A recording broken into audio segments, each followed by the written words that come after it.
Ancient history भी पूरी कहानियाँ हैं। और जब से इंसान की शुरुआत हुई, पढ़े लिखे इंसान की, हड़प्पा, यहाँ से एंशंट को ज़्यादा इम्पॉर्टेंट माना गया। वैसे इंसान की उत्पत्ति तो बहुत पुरानी, होमो सेपियंस से मानव बनने की कहानी वो कितने लाखों साल पहले, लेकिन इंटेलिजेंट आदमी के मानते हैं वो 10,000 ईसा पूर्व में उसको देखा गया कि हाँ, जिसमें थोड़ी बुद्धि थी, जिसको हम कह सकते हैं जानवर से अलग कैटेगरी का बन गया था। 25,000 साल पहले, ईसा पूर्व से पहले, इंसान का दिमागी विकास तेज गति से हुआ और फिर 10,000 के बाद तो वो इतना इंटेलिजेंट बन गया, 10,000 ईसा पूर्व में, कि वो घर बनाने लग गया। उससे पहले तो इंसान वो जंगली जानवर तो था कि वो भी चलता जा रहा है, अपना ठंड लगी कपड़े ओढ़ लिए, उतनी भर अकल थी। फिर धीरे धीरे उसने आग का आविष्कार किया, फिर उसने पहिए का आविष्कार किया, फिर उसकी लाइफ बदली। लेकिन ऐसा करने में उसे हजारों साल लग गए, क्योंकि दिमाग जैसा आज विकसित है सदा से ऐसा विकसित नहीं था। इसीलिए माना जाता है कि जिन लोगों ने सच में काम किया बहुत एडवांस थे। वो कौन लोग थे?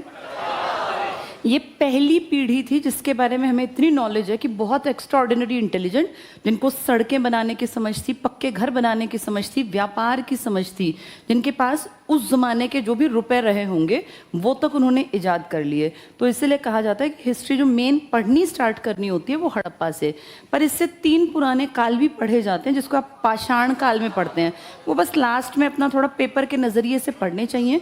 एक ज़माने में उन पे क्वेश्चन बहुत आते थे, फिर लोगों ने ये कहा कि भाई इन क्वेश्चंस का तुक क्या है, तो वो थोड़े बहुत क्वेश्चन अब गिरे पड़े से मुश्किल से रह गए हैं। भाई आग की खोज किस ज़माने में हुई, या इंसान ने पहला पालतू जानवर कब पाला, वो थोड़े से टेबल बना के वो पढ़ लेंगे, वो उतना मुश्किल नहीं है। हड़प्पा के बाद से दिमागी विकास बहुत हुआ, सामाजिक विकास बहुत हुआ, इसीलिए हड़प्पा से एंशंट हिस्ट्री को तैयार करना पड़ता है, क्योंकि हर आदमी ने कुछ ना कुछ नया इजाद किया। यहाँ से फिर आपकी हिस्ट्री स्टार्ट हो जाती है पेपर के नज़रिए से, जिसको आप कहते हैं भाई इंपॉर्टेंट हिस्ट्री का पार्ट है ये। तो एंशंट हिस्ट्री का पहला पड़ाव होता है जिसे आप पढ़ते हैं हड़प्पा में। इस हड़प्पा में लंबे टाइम तक लोग विकसित अवस्था में देखे गए, यानी एडवांस्ड कल्चर था पूरा। ये एग्रीकल्चर भी करते थे और ये व्यापार भी करते थे। अगर हम कहें कोई इंसान विकसित है तो विकसित आदमी की पहचान है कि वो घर तक सीमित नहीं रहता। जैसे कोई भी इंसान अगर अपने घर तक सीमित है तो विकसित नहीं है। जब आदमी का विकास होगा तो वो अपनी दूर दूर जाएगा, बातचीत करेगा, लोगों के साथ कम्युनिकेशन बनाएगा। यानी इंसान किस तरफ चल पड़ा? तब हमने मान लिया कि इंसान का दिमागी विकास बहुत ज़्यादा हुआ। और ये व्यापार सिर्फ चीज़ों भर का नहीं था, ये व्यापार उस ज़माने में जो घर में जैसे एक तरह ना रिचनेस दिखाती हैं, उन चीज़ों का व्यापार करने लग गया। तो उस ज़माने में इंटरनेशनल ट्रेड करना अपने आप में ये दिखाता है कि ये लोग बाकी अपने ज़माने के लोगों से बहुत तेज़ दिमाग थे। आज भी आप देखो, जो देश विकसित हैं, आगे बढ़े हुए हैं, वो लोग इंटरनेशनल लेवल पे ट्रेड को बढ़ावा देते हैं। अब जो ये MNCs का कॉन्सेप्ट आया, ये बेसिकली इंटरनेशनल ट्रेड ही तो है, अंतर्राष्ट्रीय व्यापार का एक रूप है। तो उस ज़माने में इंटरनेशनल ट्रेड करना ये दिखाता है कि ये बहुत ज़्यादा विकसित थे दिमाग से। इनकी सोशल वैल्यूज़ भी बहुत अच्छी थी। और ये आप कैसे कह सकते हैं? क्योंकि इस ज़माने में महिलाओं की स्थिति समाज में बहुत ज़्यादा विकसित अवस्था में थी। हड़प्पा तो पूरे का पूरा मात्र ये था ना, सत्तात्मक समाज। जिस इलाके में, जिस समाज में औरतों की स्थिति अच्छी होती है ना, ये गारंटी है कि वो लोग बहुत काबिल हैं, वो पढ़े लिखे हैं। क्योंकि महिलाओं की स्थिति अच्छी होने का मतलब उनका दिमागी विकास बाकियों से ज़्यादा हुआ। जैसे कंपैरिजन अगर आज करें, यूरोप में जो महिलाएं हैं और जो इंडिया में महिलाएं हैं और जो पाकिस्तान में महिलाएं हैं, क्या ये तीनों जगह महिलाओं के लिए बराबर सेफ हैं? नहीं ना। हम जानते हैं पाकिस्तान में कंपैरेटिवली पिछड़ापन है। इंडिया की स्थिति ऐसी बीच की है, यानी जो थोड़े पैसे वाले लोग हैं, जो ठीक ठाक से लोग हैं, मैं पैसा अकेले नहीं कहूँगी क्योंकि समाज में मध्य जो इलाके के लोग हैं, जैसे आप हम लोग, हमारे माँ बाप थे, वो भी अपनी बेटियों को पढ़ाने लग गए। लेकिन अगर यूरोप की बात करूँ तो यहाँ तो हर कोई अपनी बेटियों को, इनके दिमाग में ये थॉट ही नहीं है कि बेटा है या बेटी है। ये विचार हमारे दिमाग में आज तक भी है। और आज भी आप देखिए, जितने शादी ब्याह होते हैं, जो आशीर्वाद भी दिए जाते हैं, वो भी अब यही सुनने को मिलता है, भाई पोता हो। कोई ये नहीं कहता कि पोती हो। आज तक भी ये जबान पे भी नहीं आई ये बात। तो ये बात मानने की है, हम कितनी बराबरी की बात कर लें, पर एक कड़वा सच ये है कि आज भी इंडिया में बॉय के जन्म को प्रेफरेंस में रखा जाता है। इन तीनों से आपको दिखता होगा कि नंबर 1 पे कौन है, नंबर 2 पे कौन है, नंबर 3 पे कौन है। जहां औरतों की स्थिति जितनी पिछड़ी है वो देश उतना ही पिछड़ा माना जाएगा। यूरोप में लड़का लड़की बराबर हैं, इसलिए आप देखो यूरोप में एडवांसमेंट की स्टेज कितनी आगे पहुंच गई। यहाँ ये किसी के दिमाग में नहीं आता कि बेटी पैदा हो गई तो फिर दहेज इकट्ठा करना पड़ेगा। और इंडिया में ये हालात हैं कि जितने बड़े घर की बेटी है उतनी बड़ी शादी ब्याह करने पड़ेंगे। अब जो अमीर है उनको अपनी बेटी की शादी में करोड़ों रुपए खर्च करने पड़ते हैं। ये दहेज ना लेना देना आप सब जानते हैं, ये कागज़ों में तो लिखा है, ये अखबारों में भी लिखा है। आपने खूब इस पे अपने स्कूल टाइम में दहेज एक अभिशाप है खूब लिखा भी है। लेकिन कड़वी सच्चाई है, तुम भी नॉर्मल समाज में रहते हो, मैं भी, जितना ज़्यादा अच्छा रिश्ता मिलता है उतना ज़्यादा बाप को बेटी के ऊपर खर्च करना पड़ता है, क्योंकि उनके अगले के घरों में भैया सामान जाएगा। और इसको लोग दहेज थोड़ी ना मानते हैं, ये तो मानते हैं भाई उनका स्टेटस के अकॉर्डिंग हमें खर्चा करना पड़ेगा। है गलत, लेकिन ये गलत किताबों और पन्नों तक सीमित है। रियलिटी में सब लोग बढ़ चढ़ के खर्चा लड़की वाले भी करते हैं, और ये भी सच्चाई है कि लड़के वाले रिश्ता वहीं करते हैं जहां उनको दिखे कि भैया ये हमें कुछ दे भी सकते हैं। तो ये इंडिया में आज भी पिछड़ापन है, इसलिए इंडिया आज भी सेफ नहीं है। उस जमाने में हड़प्पा में किसकी स्थिति बहुत स्ट्रांग थी, इसलिए हर जगह पढ़ते हैं कि हड़प्पा वाले लोग बड़े विकसित थे व्यापार में, समाज की वैल्यूज में। इन लोगों का धीरे धीरे धीरे करके खात्मा हो गया, और आप जानते हैं 2350 से 1750 तक ये धीरे धीरे धीरे धीरे जैसे एक डिक्लाइनिंग मोड, उस पे नहीं आए, मतलब उस पे आने से पहले ही खत्म हो गए। एक तो होती है सभ्यता भाई नीचे गिरी और तब खत्म हुई, ये सभ्यता बहुत नीचे नहीं गिरी लेकिन खत्म हो गई। इसका कारण अलग अलग लोग अलग अलग बातें करते हैं, लेकिन एक मूल कारण ये माना जाता है कि मध्य एशिया से लगातार होते हुए आक्रमण ने इन लोगों को खत्म कर दिया। कुछ लोग ये भी कहते हैं कि नहीं, हड़प्पा वालों का भी डिक्लाइनिंग स्टेज आई थी, क्योंकि जो इनके घर थे ना एक ज़माने में बड़े एडवांस थे। इनका पूरा शहर जो इस तरह से समकोण पे नहीं सड़कें काटती थी, हाँ, जब ये लेटर स्टेज में देखे गए तो देखा गया कि लोगों ने नए घर बनाने बंद कर दिए। घर अगर बनाना है तो पुराने घर की ईंटों का इस्तेमाल करना है। आप आज भी देखो, जिसके पास पैसा है वो घर नया बनाएगा तो ईंट भी नहीं लाएगा, लेकिन जो बहुत गरीब आदमी है वो पुराने घर की ईंटों को ही यूज़ करके नया घर भी तो बनाता है ना। हड़प्पा में ये हालत देखी गई कि जो लेटर स्टेज के घर हैं वो पुराने ज़माने की ईंटों का इस्तेमाल करके बने, और धीरे धीरे इनकी गलियां ना तंग होने लग गई। अगर गलियां तंग होने लग गई, पहले गलियां थी चौड़ी समकोण पर काटती, इसका मतलब इनकी जो सोशल तरीका था रहन सहन का वो ऊपर से नीचे गिर रहा था। तो कुछ लोगों ने कहा कि हो सकता है ये दिमागी तौर पर भी उतने तेज ना रहे हों, और इसीलिए कहीं ना कहीं इनके ऊपर जो बाहर से लोग आए वो हावी हो गए। कुछ लोगों का कहना है कि नहीं, इनके अंदर वैल्यूज थी, ये मारकाट में विश्वास रखते ही नहीं थे। जो लोग मारकाट ज्यादा करते हैं ना वो कभी भी विकास नहीं करते। यूरोप के आगे बढ़ने का एक बड़ा कारण है कि वहाँ मारकाट कम मची। उन लोगों ने अपनी सारे दिमाग का इस्तेमाल किया प्रोग्रेस कैसे हो, जबकि आप देखते हैं जितना ये अरेबियन कंट्रीज हैं ये बहुत आगे नहीं बढ़े। क्यों नहीं बढ़े? मारकाट में लगे रहे, कभी कहीं जाके मारकाट कर रहे हैं, कभी कहीं लूटपाट कर रहे हैं। जिसका ध्यान, जिंदगी एक ही मिली है सबको, जिसका ध्यान मारकाट में रहेगा वो आगे नहीं बढ़ेगा। उस हिसाब से देखा जाए तो ये वाले जो लोग हैं जो आक्रमण कर रहे हैं, कहीं ना कहीं ये मारकाट ज्यादा मचाते होंगे बजाय किसके, अपने इसकी कंपेयर करें हड़प्पा। इसीलिए हड़प्पा वालों पर ये हावी हो गए, और वो बेचारे शरीफ लोग थे, वो वहाँ से छोड़ के अपना इलाका धीरे धीरे करके अंदर, क्योंकि इंडिया तो खाली पड़ा था, अंदर भागते भागते चले गए। और आज जिन लोगों को आप कहते हैं मध्य प्रदेश के गोंड जाति के, राजस्थान के मीणा या भील, ऐसा माना जाता है ओरिजिनल इंडियन यही लोग हैं।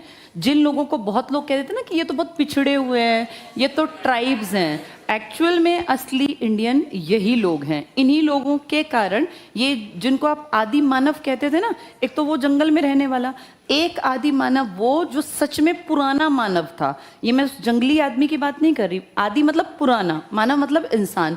जो इंसान इंडिया के ओरिजिनल लोग थे, जिनका कि माना जाता है बर्थ प्लेस यही है, जो बाहर से आके इंडियन नहीं कहलाए, ये आज भी आपके देश में ट्राइब्स के नाम से रहते हैं। और जितना आपका ट्राइबल एरिया है आप देखना ज्यादा ज्यादातर लोग किस एरिया में बसे हुए हैं? मध्य भारत में, एमपी के घने जंगलों में, उड़ीसा में, बिहार में, छत्तीसगढ़ में। अगर साउथ तक जाएं तो आंध्रा में भी हैं, महाराष्ट्र में भी हैं, कर्नाटक में भी हैं, लेकिन मेन अगर आप पट्टी देखोगे तो किसके आसपास है? माना जाता है यही लोग कहाँ से भाग आए थे? हड़प्पा।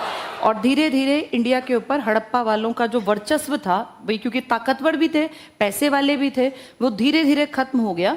और ये बाहर से आए लोग जो मध्य एशिया से आए थे, इन्होंने आपके ओरिजिनल लोगों को मध्य भारत की तरफ धकेल दिया और ये खुद यहाँ के हीरो बन के बैठ गए। लेकिन हीरो बनने, जैसे एक तो होता है ताकत के कारण, इनके पास उतनी नॉलेज नहीं थी, इसीलिए आप देखेंगे इनका लाइफस्टाइल उनके मुकाबले पिछड़ा मिलेगा। ये सारे लोग कहाँ रहते थे? ये गांव भी नहीं थे। इनका कैसा रहन सहन था? अस्थाई। हाँ, अस्थाई रहन सहन था। और भैया ये तो कहीं अपनी झोपड़ी डाली और अपनी लाइफ स्टार्ट कर दी। इनका टारगेट बस इतना था, जानवर की केयर ज्यादा करनी है। आप आज भी देखो गांव में जो लोग भैंस पालते हैं वो खुद की नींद त्याग देंगे, भाई भैंस को नुकसान नहीं होना चाहिए ना। देखा नहीं, कई तो माएँ ऐसी होती हैं, बच्चे पीछे पहले भैंस की केयर जरूरी है। तुम्हें रोटी मिले ना मिले, भैंस का टाइम पे भोजन मिलना जरूरी है। मैंने देखा है इंडिया में तो एक कल्चर है कि भाई भैंस ज्यादा प्यारी। और अगर बच्चे कहेंगे कि हमारी, कहेंगे तुमसे क्या फायदा, भैंस तो भैया दूध देगी, 10 तरह का पैसा कमाएंगे। तो आपके देश में ये जो गाय भैंस का पालन है ना, ये कब से इंपॉर्टेंट बन गया? जब ये लोग आए थे। इससे पहले के लोग चीजों को अपने इस्तेमाल के लिए यूज करते थे। इन लोगों ने, जो ये बाहर से आए, इन्हीं को आपने क्या नाम दिया आगे जाके? यही आर्य हैं। और हम जानते हैं आर्यन का मतलब होता है बेस्ट। तो हम अपने आप को प्राउड फील करते हैं कहते हुए कि हम इनके वंशज हैं। इसीलिए पूरी महाभारत में जहां आपने शब्द सुना आर्यपुत्र आर्यपुत्र, जब हम छोटे हम सोचते हैं कौन आर्य जिसके सारे ही पुत्र हैं, तो ये बाद में पता चला कि आर्यपुत्र बेसिकली एक तरह से सूचना देता है कि आप बेस्ट प्रजाति से बिलोंग करते हैं। तो ये आर्य कहाँ से आए थे? मध्य एशिया। और इस बात को हम नहीं कहते, हम तो कहते हैं भाई ये यहीं के थे। इस बात को यूरोप कहता है। हाँ, बहुत लोग ऐसा मानते हैं कि यूरोप के लोग बड़े चालाक हैं। आपके देश में लोगों ने इंपीरियलिज्म थोपा, साम्राज्यवाद थोपा, आपको अपना उपनिवेश बनाया। तो ये आपको ये प्रूव करना चाहते थे कि आपका देश नहीं है ये। जैसे आप कहते थे हमारा देश स्वराज हमारा जन्म सिद्ध अधिकार है, तो यहाँ के लोगों को फील हुआ कि तुम्हें ज्यादा ये गलत फहमी है कि ये देश तुम्हारा है। तो इनके इतिहासकारों ने, अब ये झूठ भी हो सकता है, इसमें कोई दो राय नहीं कि ये झूठ भी हो सकती है, सच भी, यूरोप ने बहुत ज्यादा हद तक आपकी हिस्ट्री को अपने फायदे के लिए जैसे चाहा वैसे तोड़ मरोड़ के पेश कर दिया। हिस्ट्री को जानने के दो ही तरीके हैं ना आपके पास। पहला, या तो विदेशियों ने हमारे बारे में क्या लिखा, और दूसरा हमारे देसी राजाओं ने क्या लिखा। आपने चारण भाट कवि सुने हुए हैं। कौन होते थे चारण भाट कवि? एक तो भाट अभी भी चलते हैं, लेकिन मैं आज के भाट की बात नहीं करी। उस जमाने में चारण भाट कवि, जब आदिकाल था, जब हिंदी साहित्य की शुरुआत थी, तो चारण और भाट कवि होते थे एक तरह से जिसके साथ रहेंगे, जिसके पैसे पे मौज करेंगे, उसकी बड़ाई करेंगे। ये तो इंसान का नेचर है। अब जिस राजा के पास रह रहे हैं, अब यही लिखने वाले, यही गाथा गाने वाले, जिस भी राजा ने इनके खाने पीने का, इनको रखने का प्रबंध कर दिया, इनकी लाइफ अच्छी बना दी, उसका उन्होंने पूरा लिख दिया कि भैया ये राजा इतना महान, ऐसे ऐसे ऐसे हुआ। अब उस जमाने में हिस्ट्री लिखने वाला कोई और तो था नहीं, तो राजा एक तरह से इनको पैसे देता, इनकी अच्छी लाइफ बनवाता, वहीं पे रहते, ये महलों के आसपास ही इनके पूरे परिवार का खर्चा उठाता। उसके बदले में ये राजा के लिए अच्छी अच्छी बातें लिख जाते। अब राजा भी खुश हो गया और ये आदमी भी खुश हो कि उसको रहने खाने का फ्री का पूरी जिंदगी का एक तरह से ठेका उठा लिया राजा ने। तो जिसने प्रबंध किया उसका गुणगान लिखा गया। अब ये गुणगान झूठा भी तो हो सकता है, क्योंकि जिसका पैसा खाया है उसके बारे में तो भैया कुछ भी बड़ाई गा देंगे ये। एक ये हिस्ट्री बताता है, और दूसरी हिस्ट्री कौन बताता है? यूरोप। यूरोप भी हमें सच नहीं बताएगा, क्योंकि यूरोप ने भारत को लूटना है, तो पहले वो आपको दिखाएगा कि आप भी तो लुटेरे हो, आप भी बाहर से आके यहाँ बसे हो, ये आपकी धरती नहीं है। इन दोनों सोर्सेस को हम ऑथेंटिक नहीं मानते, पर अगर आपके पास तीसरा कोई साधन नहीं है तो आप इन्हीं के ऊपर डिपेंड हैं। इसीलिए कहा जाता है इंडियन हिस्ट्री ओरिजिनल हमारे आसपास है भी नहीं, जिसने जैसी सोची वैसी लिख दी। आज के लोग हैं एडवांस। अब आप लोगों का टाइम है, अब की पीढ़ी है एडवांस्ड, हम जैसा देखते हैं हमारा एक अपनी विचारधारा बनती है, वो सही गलत हमारा एक अपना नज़रिया डेवलप होता है। लेकिन इस ज़माने में लोग थे बहुत ज़्यादा साधारण। अब जैसे तुम्हारी दादी परदादी के टाइम में किसी को कुछ समझ थोड़ी ना थी, आदमी की लाइफ क्या थी, भैया कमाया खाया, बस अपनी ज़िंदगी जीनी है। इस टाइम पे देसी जो जनता थी ना, वो उतनी जागरूक नहीं थी कि मेरे अधिकार क्या है, राजा क्या कर रहा है, राजा की नीतियां क्या हैं। तो जिसने जैसा महसूस किया वैसा ठीक है भैया, जो चल रहा है ठीक है, उसने कभी ऑब्जेक्शन नहीं उठाया। इस टाइम कुछ लोगों ने, जैसे आप जानते हैं चाणक्य थे भाई, पहले भारत के जो निर्माता थे अखंड भारत के, चाणक्य उन्हीं का तो स्टूडेंट था। अब चाणक्य ने भी तो किताब लिखी है अर्थशास्त्र, तो चाणक्य ने अपने हिसाब से जैसा सोचा, इन्होंने सप्तांग सिद्धांत नहीं दिया कि राजा के पास 7 चीजें कंपलसरी हैं। अब अगर हम आज देखें तो हमें क्या पता उस जमाने में 8वीं चीज भी रही हो, लेकिन उनके नजरिए से 7 चीजें जरूरी थी, तो उन्होंने राजा के सप्तांग सिद्धांत में 7 चीजों का वर्णन कर दिया। हमें हिस्ट्री वैसी नजर आती है जैसी हमने पुरानी किताबों में पढ़ ली। इसका मतलब हमारी गारंटी नहीं है किसी भी हिस्ट्री की घटना की कि ऐसा रहा होगा कंफर्म। यूरोप वालों ने आपको नीचा दिखाने के लिए इतिहास लिखा और देसी राजाओं ने अपने आप को ज्यादा बड़ा बनाने के लिए इतिहास लिखा। तो जो 50-50 स्टेज थी ना, वो हमें दिखी ही नहीं। ये चीजों को नेगेटिव की तरफ लाए और ये ज्यादा ही ऊंचा ले गए। जो एक्चुअल में इंडिया में घटित हुआ उसको देख के लिखने वाला कोई हमें मिला ही नहीं। इसलिए कहा जाता है कि भारत के इतिहास पे एक प्रश्न चिन्ह है कि ये बातें सच भी हैं या नहीं। मैं एक एग्जाम्पल आपको देती हूँ। आप सबने सुना है पृथ्वीराज रासो, किसने लिखा है? चंद्रबरदाई। पहला महाकाव्य मध्यकाल का वही था ना। उसमें हमने क्या पढ़ा है वो देखा नहीं, वो गाथा कितनी बड़ी पढ़ी है कि वो जो गौरी था, ये हमारे क्या नाम था इनका, पृथ्वीराज चौहान को कैसे वहां ले गया। फिर वो नहीं है कि भाई 4 उंगल इतने गज पे बैठा है। और अगर हम माने तो ये किसने लिखी है बात? ये चंद्रबरदाई। चंद्रबरदाई क्या है? देसी। भाई चंद्रबरदाई का तो सारा खर्चा कौन उठाया करते थे? पृथ्वीराज चौहान। तो ये ऑब्वियस सी बात है कि पृथ्वीराज चौहान की इमेज बहुत पॉजिटिव बनाएंगे, इसमें गलत भी नहीं है भाई, जिसका खा रहे हो उसकी बड़ाई तो करोगे। अब उस नजरिए से यूरोप को देखें तो यूरोप ने इस बात को तो काट दिया और उसने कहा तुम ये झूठी कहानी गढ़ रहे हो, और असलियत तो उन्होंने बताया कि वो तो बहुत अलग टाइम पे मर गया था, जो हम मानते हैं वो अलग टाइम पे डेथ। इससे ये समझ जाओ कि इन दोनों में क्लैश है बहुत सारी बातों पर, और एक्चुअल हिस्ट्री इसलिए हमें पता ही नहीं है। तभी भारत के इतिहास पे कोई विदेशी रिसर्च करता है ना, तो वो अपने हिसाब से चीज़ों को देखता है, ना कि इन लिखी बातों को। पर हमारे पेपर में यही बातें आती हैं, तो जब जैसे जो पूछा जाए हमें वही आंसर करना पड़ेगा। इसीलिए हम क्वेश्चन मार्क नहीं करते। रियलिटी ये है कि इसमें बहुत ज़्यादा बढ़ा चढ़ा के चीज़ें लिखी गई हैं। जैसे अकबर के बारे में किसने लिखा था? अबुल फजल और फैजी, दोनों भाई थे। अकबर के ही खर्चे पे तो वो भी पलते थे, तो क्या एक्सपेक्ट करें कि अकबर की सच की बातें लिखी होंगी या बड़ाई लिखी होगी? भाई जिसका तुम खा रहे हो उसके तो प्रति तो अच्छी बातें लिखोगे। ऐसे ही सब थे। कोई भी आदमी अपने लिए किताब लिखेगा। भाई तुजू के बाबरी लिखी, बाबर ने 4 साल ही तो भारत में राज किया, 26 से 30। 4 साल के इतिहास को इतना बढ़ा चढ़ा के दिखाया, क्योंकि अपनी तो हर कोई बड़ाई करता है। हर कोई महात्मा गांधी नहीं है ना कि अपनी कमियों को भी सामने ले आए। महात्मा गांधी जैसे लोग बहुत कम हैं जिसने अपनी कमियों को, कमजोरियों को और अपनी नेगेटिव बातों को, जिसको कोई बताना नहीं चाहता, अपने घर में भी डिस्कस नहीं करना चाहता, वो सबके सामने लिख के छोड़ गए। लेकिन ऐसे कितने लोग हैं? मेजॉरिटी ऐसी है जो झूठी बातों को प्रमोट करते हैं। तो अगर हम देखें तुजू के बाबरी है या बाबरनामा कह लो, या आपकी जितनी फिरोज शाह के ऊपर लिखी या इन सब के ऊपर, ये सब अधिकतर झूठी हैं, झूठी बातें बताती हैं। तो इसलिए हिस्ट्री को जज करना बड़ा मुश्किल हो जाता है। फिर भी क्योंकि जैसा पढ़ाया जाता है वो हमें सीखना पड़ेगा, तो हम ये मानते हैं कि विदेशियों ने अटैक करके किन लोगों को खत्म कर दिया। और हम इसलिए मानते हैं क्योंकि मैक्स मूलर ने बात प्रूफ की है, और उसने कहा कि फिर इंडिया में कौन सा काल आया। इसका नाम वैदिक काल इसलिए पड़ा क्योंकि इसमें हमारे वेदों की रचना हुई, और वेदों की रचना और वेदों का संकलन 2 अलग बातें हैं। वेदों को लिखने का काम बहुत सारे ऋषि मुनियों ने किया, और 10 ऋषि मुनि थे जिन लोगों ने मेन ऋग्वेद पे काम किया। उन्हें नहीं पता था बाद में ये ऋग्वेद बनेगा। उन्होंने तो उस जमाने में ताड़पत्र जहां मिले, उनमें बुद्धि तेज थी, वो लिखते चले गए। फिर वो कहीं किसी गुफा में मर गए, क्योंकि ऋषि मुनि ऐसे ही मर जाते तपस्या करते करते। अब वो ताड़पत्र उस गुफा में रह गया। फिर कोई और ऋषि था दूसरा, वो घूमते घूमते कहीं बैठा किसी पेड़ के नीचे तपस्या, उसने कुछ बातें लिखी, उसने वहां कुटिया सी बनाई, वो भी वहां मर गया। तो ऐसे धीरे धीरे धीरे ढेरों ऋषियों ने अपनी बुद्धि के अनुसार चीजें लिखी और लेटर स्टेज में जाके उस लिखे हुए काम को इकट्ठा कर दिया, संकलन कर दिया, जिनका नाम है वेद व्यास। आप सब जानते हैं महाभारत तो ऑथेंटिक चीज है, और महाभारत कोई भगवान नहीं थे, इंसान थे।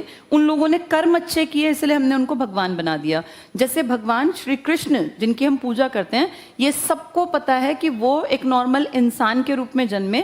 आज भी उनका घर जहाँ वो पैदा हुए, जहाँ वो जिस ऋषि, क्या नाम था उस ऋषि का जिसके पास वो पढ़ते थे, संदीपन ऋषि के आश्रम में वो रह के पढ़े थे।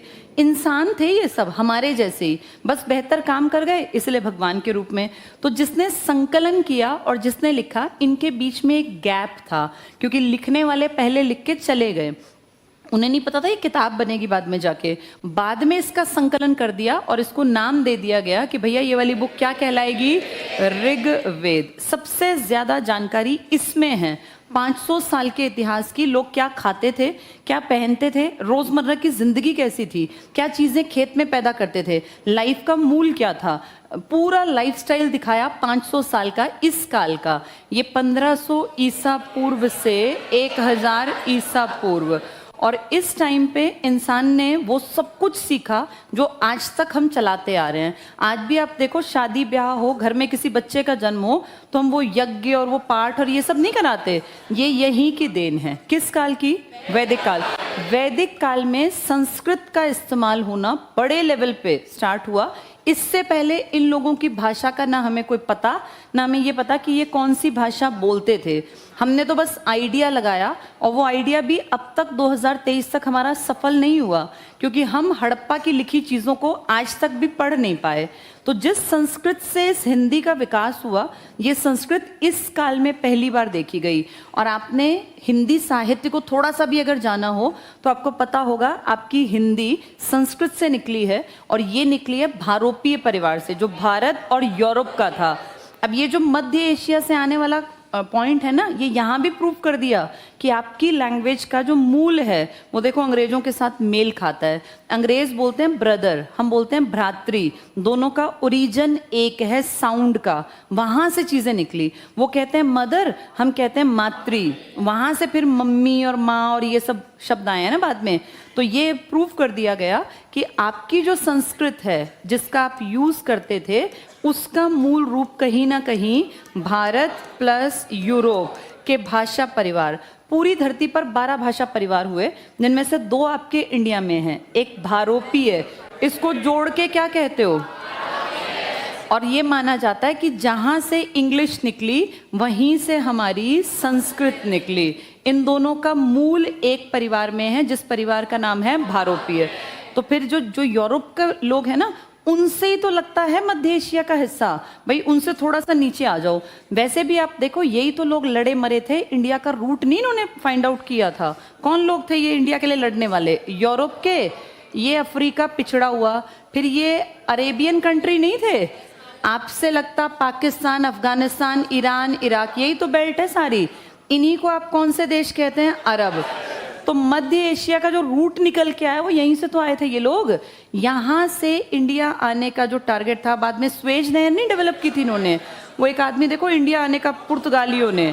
तो ये जो इंडिया के आसपास का एरिया था, ये इनसे बहुत ज़्यादा प्रभावित था। वापस चलते हैं अपने पॉइंट पर। तो आपकी लैंग्वेज भी देखो इनसे प्रभावित है।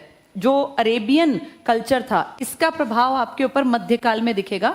पुरानी बात को जोड़ रहे हैं ऋग्वेद से, वापस आ जाते हैं। तो वैदिक काल के 500 सालों की जानकारी कौन से वेद में दी गई है? इसमें पूरा लाइफस्टाइल है, और इससे हमें पता चला कि हम तो बहुत पुराने जमाने से यज्ञ करते थे। इस टाइम पे आपके देश में अग्नि की पूजा की जाती थी, इंद्र की पूजा। और आज भी आप देखो, जब भी कभी हम नए घर में प्रवेश करें, किसी बच्चे का जन्म हो, घर में नई बहू आती है, भाई बेटे की शादी है, तो आप देखते नहीं आज भी हम आग की पूजा करते हैं, जो भी वो अग्नि जलाते हैं। अब जैसे शादी ब्याह में वो 4 फेरे, भाई पानी रख के भी तो काट सकते हैं, आग ही क्यों जलाते हैं? क्योंकि उस टाइम से हम अग्नि को पवित्र मानते हैं और हर चीज में आग की इंपॉर्टेंस थी। किस काल में? आज तक कैरी ऑन कर रहे हैं। तभी हम कहते हैं कि हम आर्यों की संतान हैं, क्योंकि इस काल के लोग ही क्या कहलाए? आर्य। और आर्य का मतलब होता है बेस्ट। तो ये 500 साल की लाइफ आपकी पूरी एक किताब में लिखी गई है जिसका नाम है ऋग्वेद।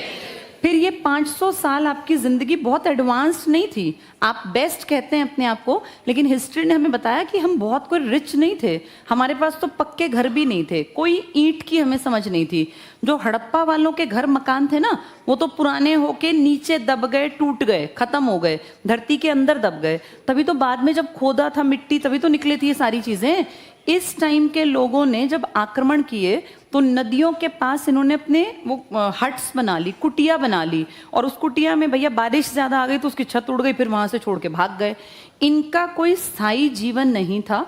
और इस काल में आपकी लाइफ ऐसी थी कि आज यहाँ है, 2 महीने बाद कहीं और, फिर 2 महीने बाद कहीं और आपका टारगेट सिर्फ और सिर्फ अपनी गाय के लिए भोजन ढूंढना या हरा घास कहीं हरी मिल जाए, वो आपका टारगेट था। आदमी अपने लिए नहीं जी रहा था, उसका टारगेट था मेरी गाय और मेरी भेड़ बकरियां, जिनको अजा और इस तरह के शब्दों से बुलाया जाता था, इनकी केयर करनी है। आदमी की सारी संपत्ति उसकी गाय, उसकी भेड़ और बकरियों की संख्या थी, मवेशी। इसके बाद आपकी लाइफ बदली, क्योंकि धीरे धीरे उस जमाने में आदमी नीचे की तरफ बढ़ने लगा। जैसे जब ऊपर की हरियाली खत्म हो गई, ये तो आपका सप्त सिंधु प्रदेश की कहानी है ना सारी, जिसमें आपके हरियाणा तक की बेल्ट है, बल्कि हरियाणा से ये ऊपर ऊपर रहे। फिर धीरे धीरे जब इनको फील हुआ कि भाई ये सारा इलाका जो है अब ये खत्म सा हो गया, आगे बढ़ते हैं, तो इन्होंने हिम्मत की और ये आपकी सरस्वती यानी हरियाणा की बेल्ट से और नीचे की तरफ आए। हरियाणा से लगता क्या लगता है? यूपी। जैसे ये यूपी की तरफ गए, इन लोगों को जमीन में लोहा मिला। भाई ये सारी चीजें जमीन में से निकलती हैं। अतरंजी खेड़ा आपने सुना हुआ है।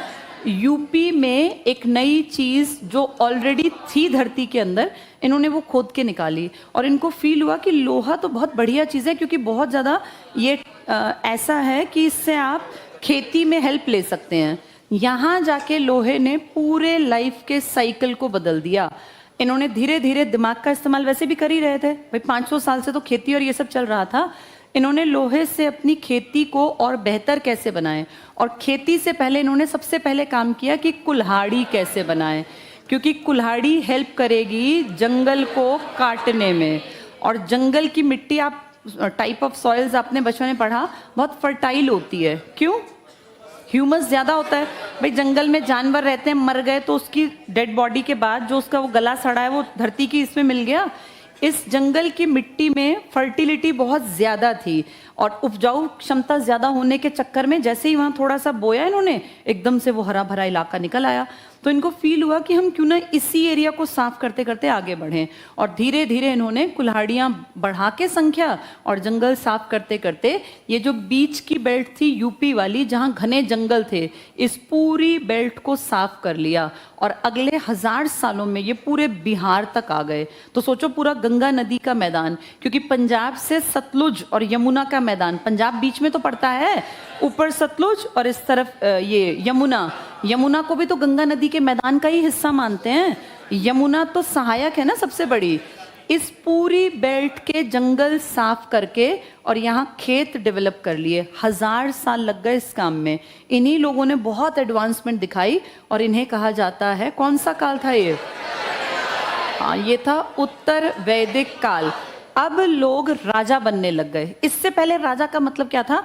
वो छोटी छोटी झोपड़ियों में रहने वाला कोई एक ताकतवर राजा बन जाता था, और कुछ नहीं करना उसने, क्योंकि उन झोपड़ियों में कुछ है ही नहीं, ना इनके पास कोई संपत्ति थी, कुछ नहीं। वो 10-20 गाय बांध ली, वही इनकी संपत्ति। मुट्ठी भर लोग थे, जनसंख्या भी तो कम थी हमारी। लेकिन अब जब ये सब आगे बढ़ा और हम आगे बढ़ते बढ़ते गेहूं की, धान की खेती की हमें समझ आ गई, तो उस जमाने में जाके फिर लोग एडवांस्ड हो गए और अब लोगों को अक्ल आ गई कि चीजें जोड़नी चाहिए। यहाँ जाके इससे पहले आदमी सिर्फ उतना पैदा किया, पेट भरा, चल पड़ा। उसने संग्रह नहीं किया, क्योंकि संग्रह करने के लिए आपको कोई पक्का घर चाहिए ना। आप गेहूं कहाँ इकट्ठे करोगे? आपके पास कोई कमरा चाहिए। अब इंसान में संग्रह की प्रवृत्ति जन्म लेगी बड़े लेवल पर। जैसे पहले संग्रह करता था बस 1-2 महीने का, 10-20 दिन का, अब उसने देखा इतना बड़ा एरिया है तो क्यों ना हम यहाँ पे राज करें। और जो कुछ थोड़े से एक्टिव लोग थे उन लोगों ने अपने एरिया और बढ़ा के, जैसे इसमें मान लो 1000 लोग आ गए, अब उन 1000 में से जो थोड़े से काबिल थे इन्होंने सोचा पड़ोसी की जमीन भी अगर हम छीन लें तो हमारा एरिया बढ़ जाएगा। इन्होंने पड़ोसियों को मार काट के भगा दिया और उनकी टेरिटरी पर भी अपना कब्जा कर लिया। ऐसे करते करते करते करते ये अमीर बन गए। जिस एरिया में उपजाऊपन ज्यादा होगा मिट्टी में, वहां पैदा ज्यादा होंगी चीजें, और जब चीजें ज्यादा पैदा होंगी तो ये मान के चलो कोई उन पे अटैक भी कर सकता है। तो उनकी सेफ्टी के लिए राजा ने कहा भाई मैं हूं तुम सबकी सेफ्टी के लिए, लेकिन मैं तुम्हारी सेफ्टी जब करूंगा जब तुम मुझे टैक्स दोगे। तो अपनी सेफ्टी के चक्कर में लोगों ने किसी एक को राजा के रूप में मान्यता देके और क्या देना स्टार्ट कर दिया, टैक्स। अब इस राजा ने कहा भाई सेफ्टी के लिए मुझे सेना चाहिए, यहां जाके स्थायी सेना बनने लग गई। इससे पहले हमें सेना की जरूरत ही नहीं थी, भाई अपने कबीले के 10 ताकतवर लड़के होते वही जाके किसी की गाय और बकरियां खोल लाते, बस यही सेना थी। लेकिन अब सेना बनानी पड़ेगी क्योंकि अब हो सकता है दूसरे राजा से आपको लड़ाई करनी पड़े, और फिर आपके पास जंगल हैं तो इन जंगलों से आपको हथियार बनाना आसान है क्योंकि लोहा निकल गया ना। यहाँ पे आप लोगों ने जब जंगल साफ किए तो बहुत बढ़िया क्वालिटी की लकड़ियां थी, इन लकड़ियों से आपको पहिया बनाना तो पहले ही काल में आता था। आपने इन लकड़ियों का इस्तेमाल करके क्या बना लिए, रथ। फिर आपने इन जंगलों से जंगली जानवरों को अपना पालतू बना लिया। जैसे अब आपको हाथी मिलने लग गए तो इन जंगलों से जब हाथी मिले तो हाथियों की आपने क्या बना ली, गज सेना। अब जिसके पास गज सेना है, भाई एरिया ज्यादा, सैनिक ज्यादा, तो वो उसके जो लोग हैं वो सेफ फील करेंगे। अब उसके लोगों के दिमाग में बिल्कुल फ्री था भाई हमारे ऊपर कोई अटैक कर ही नहीं सकता क्योंकि हमारा राजा बड़ा ताकतवर है। तो राजा ने कहा भाई तुम्हारी सेफ्टी के लिए मुझे टैक्स बढ़ाने पड़ेंगे। यानी लोग भी अमीर होते गए और राजा भी अमीर होते गए। देखते देखते देखते 1000 सालों में इंडिया बहुत ग्रोथ कर गया और यहाँ जाके आपके देश में बड़े बड़े राजा डेवलप हो गए। और इन्हीं राजाओं ने फिर ये नियम बना दिए कि ब्राह्मण जो है वो पढ़ाई लिखाई का काम करेगा और क्षत्रिय अपना, हाँ, क्षत्रिय ताकत का इस्तेमाल करेगा। जो आपका ये काम था पहले ये था वर्ण विभाजन। वर्ण के 2 मतलब हैं, एक तो रंग और एक वर्ण का मतलब होता है वर्ण करना। वर्ण का मतलब चुनाव करना। जैसे पुराने टाइम में काम का चुनाव था। चुनाव का मतलब, आज भी चुनाव आपकी मर्जी है, आप पढ़े लिखें, आप ना पढ़े लिखें, आप खेती करें, आप रेहड़ी लगाएं, आप नौकरी चाहें, आप कुछ भी करना चाहें, कोई पढ़ाई करना चाहें, आज भी आप चुनते हैं। भाई हर आदमी की काबिलियत बराबर नहीं होती, जिसकी जैसी काबिलियत है वैसा चुनाव कर लो। उस जमाने में भी यही था, अपनी मर्जी से अपना काम वर्ण कर लो। इसी से पड़ा था शब्द वर्ण विभाजन, यानी काम का बंटवारा। और आप सब जानते हैं हमारे ऋग्वेद के 10वें मंडल में पुरुष सूक्त में इसमें लिखा हुआ है ना कि एक परम पुरुष था जिसके मुख से ब्राह्मण निकले, कंधों से क्षत्रिय, पेट से और जांग से वैश्य और पैरों से शूद्र।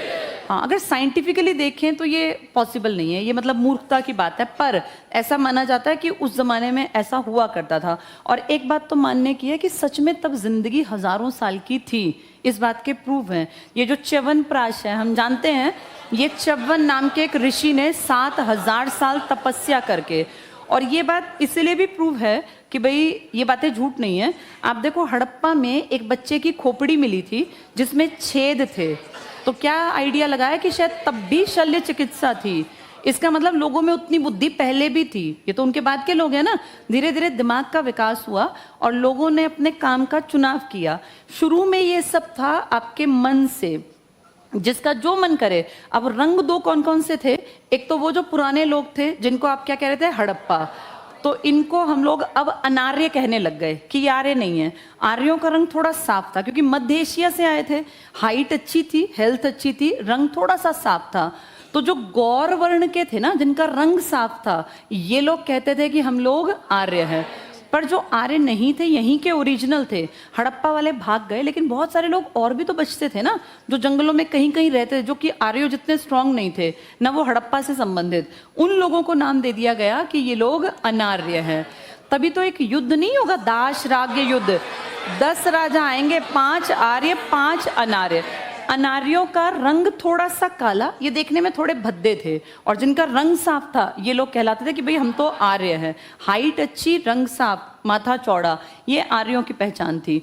अब ये दो कम्युनिटी आपके यहाँ हैं और इनको रंग के आधार पर हम कह देते हैं कि भाई ये वर्ण है। तो दो वर्ण कौन कौन से हो गए?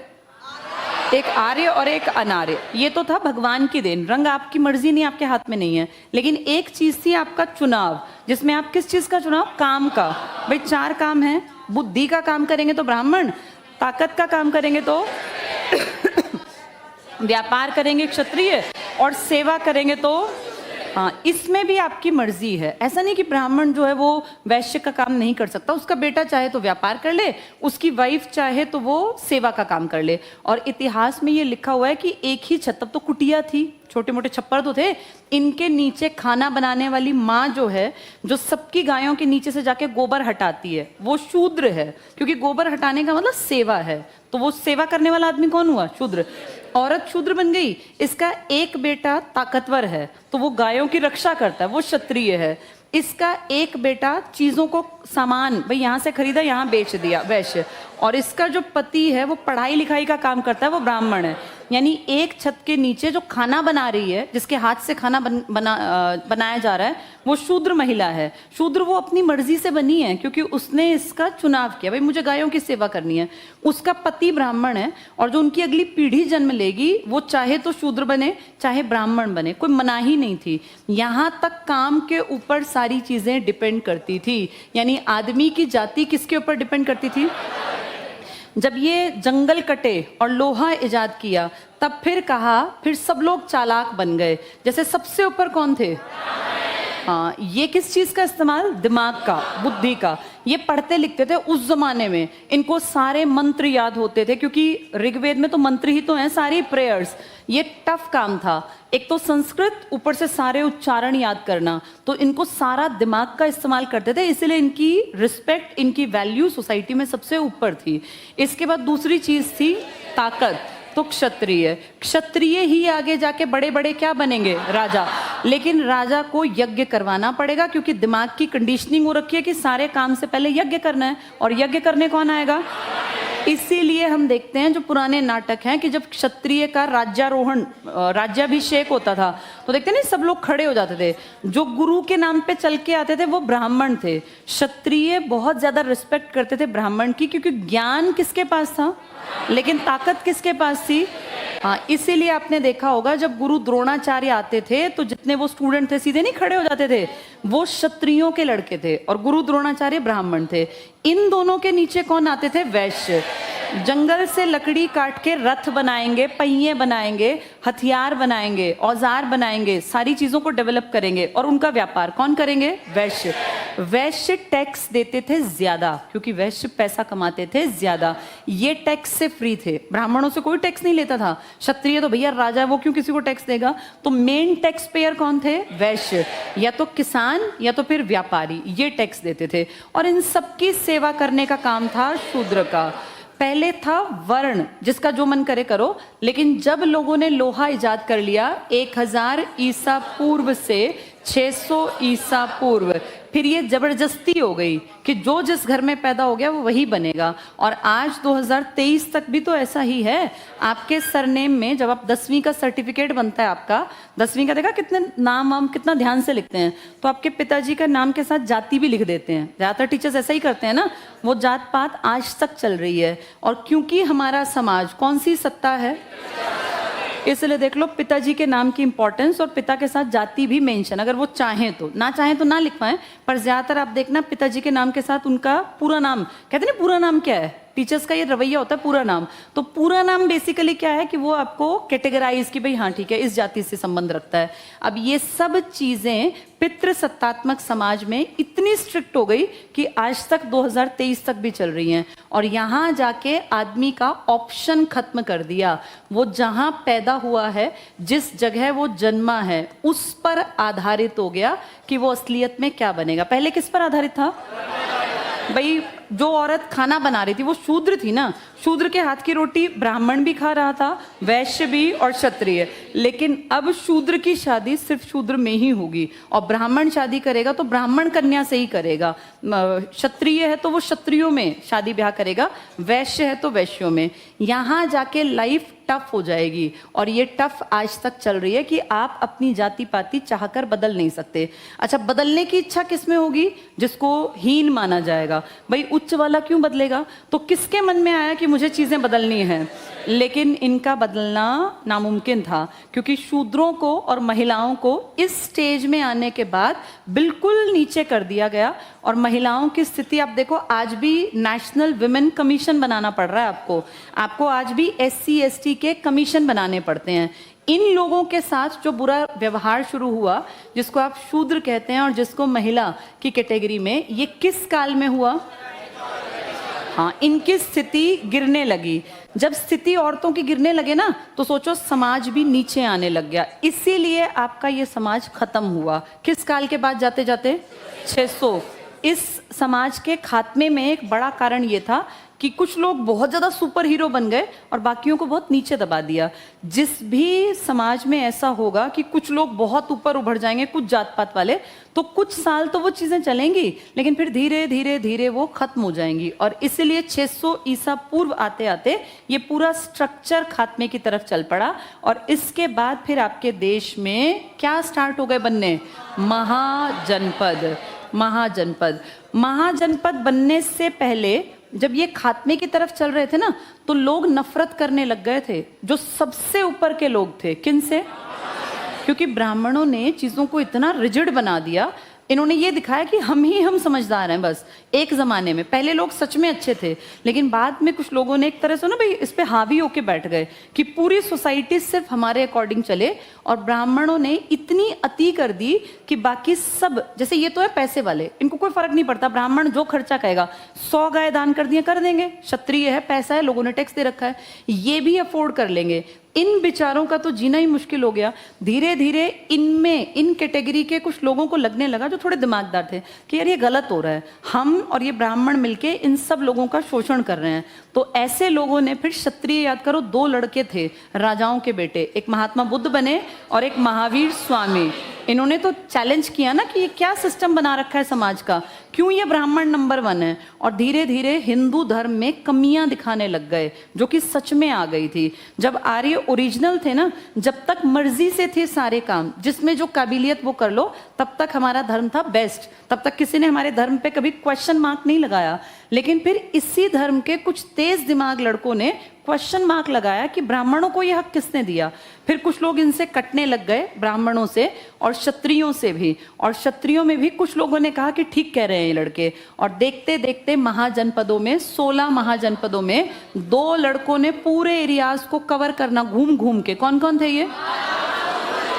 एक महावीर स्वामी और एक महात्मा बुद्ध।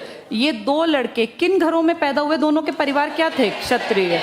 इन्होंने किस धर्म पे, किन लोगों पे क्वेश्चन मार्क लगाया? ब्राह्मण। और किस धर्म के बारे में? हिंदू। इन्होंने क्वेश्चन मार्क लगाया कि ये इतने दिखावट, इतने आडंबर, इतने अग्नि के ये पूजा, ये सब क्या है? सबसे इंपॉर्टेंट है कर्म अच्छे करो। ये इन 2 लड़कों ने जब बात कही तो बहुतों को लगा कि ठीक कह रहे हैं ये। और देखते देखते आपके लोग हिंदू धर्म छोड़ के किस तरफ चल पड़े? बौद्ध और जैन। इसीलिए आप देखते हैं कि एंशिएंट इंडिया में 3 धर्म पढ़ने पड़ते हैं हमें। कौन कौन से? एक सनातन, या जिससे आप कहते हैं हिंदू, एक बौद्ध और एक जैन। इस टाइम तक इस्लाम धर्म की कहीं उत्पत्ति हुई ही नहीं थी। इस्लाम धर्म तो 610 ईस्वी में जाके, अभी तो आप ईसा पूर्व में बैठे हैं, यानी इस्लाम धर्म बहुत नया है। ये मध्यकाल के कुछ पहले बस इसको हमने देखा। जबकि इन धर्मों की बात करें तो इनका अता पता ही नहीं है। ब्राह्मण कब से चले आ रहे हैं, ब्राह्मण से मेरा मतलब है ये पूरी कैटेगरी, ये कब से चले आ रहे हैं, इसलिए इनको सनातन कहा गया कि भैया इनका और छोर नहीं है। ये चीजें आगे जाके फिर किस चीज में डिवाइड हो गई? जाति पाति, और आज तक ये जाति पाति उपजातियां सब चली आ रही हैं और अगली अगली अगली पीढ़ियां और डिवाइड होती जा रही हैं। तो इस बात को समझने की ज़रूरत है कि इंसान ने ये सब बाद में बनाया जब उसकी ज़रूरतें बढ़ी। जब पैदा हुआ था इंसान पुराने टाइम में तो सब अपनी मर्जी से काम किया करते थे। 3 स्टेज पढ़ लिए हमने। पहले हड़प्पा था, फिर हड़प्पा वालों को किसने भगा दिया? आर्य कहाँ से आए? आज हड़प्पा के ही शायद पुराने लोग कहाँ कहाँ बसे हुए हैं, जो ट्राइबल एरिया है। और ये मध्यकाल से आने वाले लोग स्टार्टिंग में बहुत पढ़े लिखे नहीं थे। कैसी लाइफ थी इनकी? अस्थायी। ये कबीलों में रहते थे और इनका टारगेट क्या पालना था? ना इनके पक्के घर थे, ना इनके पास कोई ऐसा सामान। जैसे हड़प्पा का तो आपको सामान मिला, उनके गहने मिले, उनकी सारी चीजें। आपको वैदिक काल का कुछ नहीं मिला 500 साल का। फिर आपको इनके बारे में कैसे पता चला? उन किताबों से। कौन सी किताबों से? ऋग्वेद से। 500 साल की हिस्ट्री ना। इस टाइम में लोगों के पास ना तो बहुत ज़्यादा गहने थे और ना ही ऐसा सामान कि जो हमें मिला हो। इस टाइम की लाइफ के बारे में वो ताड़पत्रों पे लिखी हुई बातें हमें बताती हैं, जो लिख पहले दी गई, बाद में उनका संकलन किया गया। ये 500 साल बहुत कूल रहे लोग, ज़्यादा ऐसे नहीं मचाया कि भाई ये जोड़े। लाइफ बड़ी आसान थी और लाइफ मूवेबल थी। आज यहाँ 4 महीने बाद कहीं और, फिर कहीं और। इसके बाद जब ये यूपी तक पहुँचे तो इनको क्या मिल गया? लोहे ने लाइफ बदली और लालच पैदा किया। उस लालच ने 2 कम्युनिटीज का बड़ा नुकसान किया, एक शूद्रों का और एक महिलाओं का। आज तक दोनों के लिए कमीशंस को काम करना पड़ता है। आदमी तो ये बात कह रहे हैं कि हमारा कमीशन बना दो, लेकिन आदमियों के कमीशन की कभी ज़रूरत महसूस नहीं की गई। आजकल खैर सब भुक्तभोगी हैं। अब बहुत सालों से आदमी भी देखते हो तुम ये कह रहे हैं कि हमारा कमीशन बना दो। औरतों का कमीशन बनाना पड़ा क्योंकि वो लंबे टाइम तक एक्सप्लॉयटेशन का शिकार रही। SC ST का कमीशन बनाना पड़ा क्योंकि वो भी लंबे टाइम तक एक्सप्लॉयटेशन का शिकार रहे। फिर हमने देखा चीज़ें। वर्ण के 2 मतलब क्या हैं? एक रंग और एक चुनाव। तो चुनाव का मतलब अपनी मर्जी से आप क्या कर्म करेंगे, और एक वर्ण का मतलब रंग। 2 वर्ण के लोग थे, एक तो आर्य, एक अनार्य। जिनका रंग थोड़ा सा काला था वो अनार्य, और जिनका रंग साफ था वो आर्य। आर्यों ने डोमिनेट किया, आर्यों ने लीड किया, तो अनार्यों को हमेशा नीचे रखा गया। इस टाइम तक चीज़ें फिर भी कंट्रोल में थी, लेकिन जब वो जाके लोहा निकाल लिया और लोहे से क्या बना लिए? कुल्हाड़ी, और जंगल साफ कर दिए। फिर लालच मन में आ गया, संग्रह की प्रवृत्ति, और फिर ये 4 कैटेगरी में से 2 दुखी करने लग गई ज्यादा। कौन कौन? एक ब्राह्मण और एक क्षत्रिय। क्षत्रिय टैक्स ऐंठने लग गए ज्यादा से ज्यादा, और ब्राह्मण अपने भाई ये वाले यज्ञ करो, मरने पे यज्ञ करो, पैदाइश पे यज्ञ करो, शादी ब्याह में यज्ञ करो, गृह प्रवेश पे, हर चीज में यज्ञ। यज्ञ में खूब सारा धन मिलेगा और आदमी बेचारा दुखी रहेगा। तब से लेके ये चारों चीजें एज इट इज चली आ रही हैं। फिर यही जातियों में, उपजातियों में और इनमें बट गई। यहां जाके आपकी सत्ता बदली। अब सत्ता किसके नाम से चलने लग गई? हाँ, क्योंकि राजा का बेटा ही राजा बनेगा, तो ये पिता की इंपॉर्टेंस है। और इसीलिए आप देखते हैं एक स्टेज में आके वेदों में पुत्री जन्म को अच्छा नहीं माना गया। ये लिखित में है, वेद में लिखी है ये बात, लेकिन ये वेद में, ऋग्वेद में नहीं थी। क्योंकि ऋग्वेद तक तो समाज कैसा था? बराबरी का। जब यज्ञ होते थे ना, ये तो हम आज भी करते हैं, घर में जब यज्ञ होता है तो देखना औरत और आदमी बराबरी पे माने जाते हैं। ये हमारा वैदिक काल का कल्चर है। लेकिन बाद में वेदों में लिखा गया कि पुत्री जन्म को अच्छा नहीं माना जाता था, तो कहीं ना कहीं नेगेटिविटी आ गई थी। ये लेटर स्टेज की घटना है। कब से कब तक की? 600 ईसा पूर्व। इस टाइम पे 2 इंपॉर्टेंट बन गए, एक तो ब्राह्मण और एक क्षत्रिय। और बेचारे कौन बिल्कुल नीचे गए? हाँ, शूद्र। आज तक भी शूद्रों को स्ट्रगल करना पड़ रहा है। और कितनी बार मैंने आपको शायद क्लास 10th का एग्जाम्पल दिया हो, एक आदमी पूरे पेज पे गटर में से, वो गटर के बाहर बैठा हुआ है। अगर तुमने पढ़ी हो 10th की NCERT, उसके पूरे शरीर पे गटर की गंदगी लगी हुई है। और वहाँ ये बात लिखी हुई है कि जो लोग बराबरी की बात करते हैं, तो आज भी किसी ऊंची जाति का कोई आदमी गटर में नहीं उतरेगा। वैसे बराबरी है इस देश में, तो ये क्वेश्चन मार्क है। और सच में है ये क्वेश्चन मार्क कि हम कहते हैं चीज़ें बदल गई हैं, लेकिन आज भी उस तरह के काम की जब बात आती है तो कोई भी आपको अपर कास्ट, सो कॉल्ड, जो अपने आप को ऊंची जाति का बताते हैं, वो गंदगी साफ करने में आज भी नहीं उतरते। तो उन कामों के लिए आज भी आपने कैटेगरी बना रखी है कि इस जाति के लोग ही ऐसा करेंगे, जो कि गलत है। ये यहाँ से स्टार्ट हुआ था। किस काल से? उत्तर वैदिक। ऋग्वेद में सब बढ़िया थे, उत्तर वैदिक में चीजें बदल गई थी। चलो कल इसको आगे बढ़ाएंगे। अगर